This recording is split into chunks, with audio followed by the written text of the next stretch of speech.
Kim Domingo nagsalita na tungkol sa kumakalat na issue sa kanila ni Congressman Claude Bautista.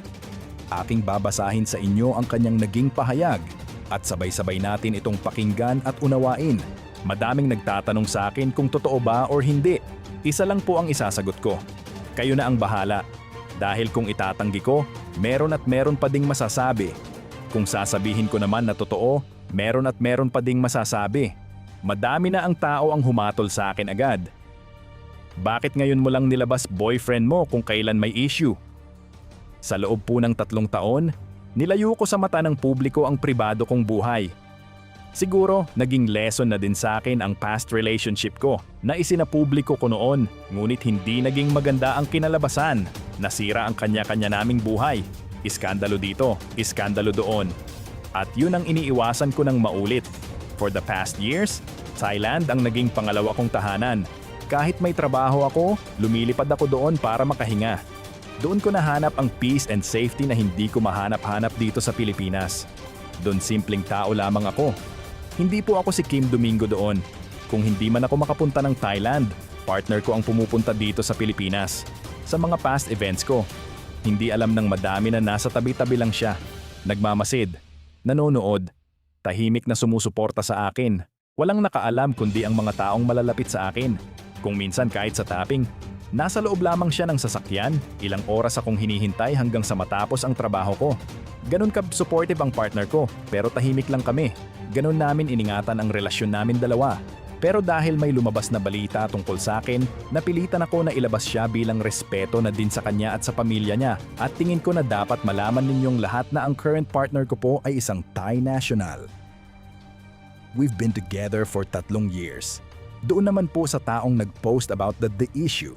Actually, last September, nakita namin siya ng boyfriend ko sa isang music festival sa Thailand. Nagkatinginan lang kami. Nahiya lang ako batiin siya pero alam kong siya yun. Kasama namin ang mga Thai friends ng partner ko. At siya din ay mga kasama. Lahat kami ay nag-e-enjoy nung gabi na iyon. To Mr. Sian, wala akong galit sa'yo.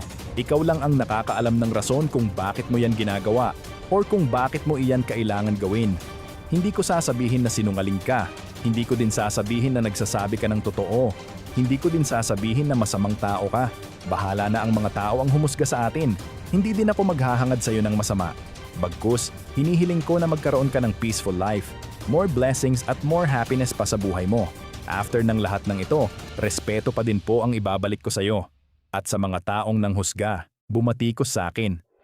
At mga taong hinila ako pababa na ang karamihan ay mga kapwa ko babae pa. Maraming salamat pa din sa inyo. You are all forgiven. At gusto ko malaman nyo, kahit anong ipukol nyo sa akin, nakayakap ang nasa itaas sa akin. Pinagdasal ko na din po kayong lahat na sana mahanap nyo din ang peace at tunay na kasiyahan sa mga buhay nyo. Dahil sa pag-uugali na pinakita nyo, alam ko na hindi kayo totoong masaya at may kulang sa buhay nyo. Iba ang taong walang kaaway, kagalit o sama ng loob sa kahit sino man. Kahit gaano pa kasama at kasakit ang ibalik sa iyo ng mundo. Kapag may grateful and forgiving heart ka, napakasaya at napakapayapa ng isip at puso mo. Yun ang hindi mabibili ng pera. I'm truly grateful sa Panginoon kung nasaan man ako ngayon.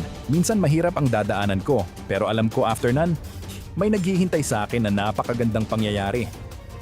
Everything happens for a reason.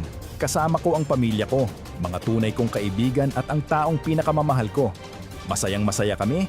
We are truly blessed. Wala man kaming 400 hanggang 500 milyon, pero masasabi ko na daig pa namin ang mga bilyonaryo sa peace of mind at grateful heart na meron kami. Thank you sa mga tunay na nagmamahal, sumusuporta at sa mga taong patuloy na nagtitiwala sa akin. God bless po sa ating lahat. Sa kanyang mensahe, ipinaliwanag niya kung bakit ngayon lang niya ipinakilala sa publiko ang kanyang boyfriend at nagbigay rin siya ng mensahe para kay Sian Gaza. Sa mga taong humusga sa kanya at sa mga patuloy na sumusuporta at nagtitiwala sa kanya sa kabila ng lahat. Hindi lahat ng tahimik ay may tinatago. Minsan, may mga taong pinipiling ilayo sa publiko ang kanilang pribadong buhay para maprotektahan ang kanilang peace of mind at mga taong mahal nila.